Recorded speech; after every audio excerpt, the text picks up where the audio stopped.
The Unbreakable Warrior. Kael wasn't born a warrior. He was once a scholar, a man of books and quiet contemplation. But the world had other plans. The uprising, a violent revolution fueled by technological disparity, ripped through the city, tearing apart his life and leaving him with a burning desire for justice. He learned to fight in the shadows, honing his body and mind into lethal weapons.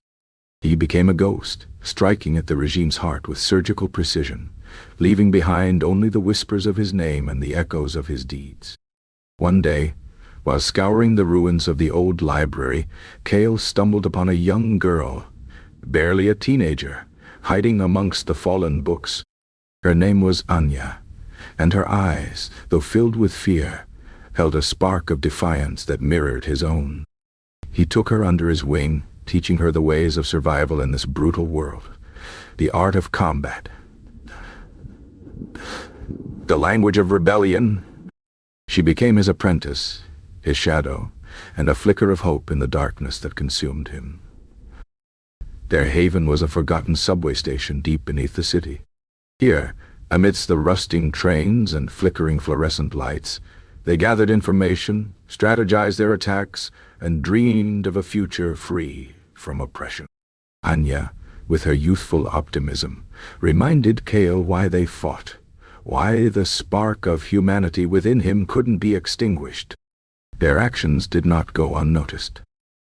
The Iron Chancellor, the ruthless leader of the regime, grew increasingly frustrated by the elusive warrior who dared to defy his iron fist. He sent his elite guard, the Crimson Blades, to hunt Kael down, promising them riches and power beyond their wildest dreams. The climax arrived on a rain-slicked night.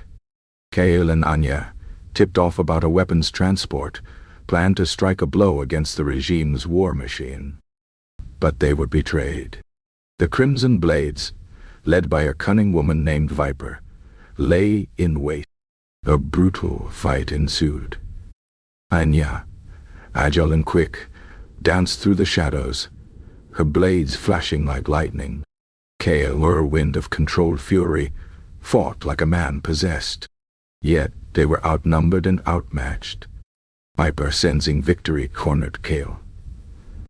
Her blade, crimson in the dim light, pressed against his throat. Anya, seeing her mentor in peril, acted on instinct. She threw herself in front of Kael, taking the fatal blow meant for him. Time seemed to stand still as Kael cradled Anya's lifeless body, her blood staining his hands. A primal scream ripped through the night, echoing through the tunnels. Grief threatened to consume Kael, but Anya's memory ignited a fire within him. He would not let her sacrifice be in vain. With renewed purpose, he faced Viper, his movements a blur of deadly precision. He disarmed her and, with tears in his eyes, delivered the final blow. The remaining blades, witnessing their leader's fall, scattered like rats into the night. Kael, carrying the weight of Anya's memory and the burden of their shared dream, continued his fight. He became more than a warrior. He became a symbol of hope, a beacon of defiance in the darkness. His legend grew with each act of resistance, inspiring others to rise against the tyranny. The Unbreakable Warrior, forever marked by loss, would continue to fight for the day when the sun would rise on a new dawn, a future free from oppression, a world worthy of Anya's sacrifice.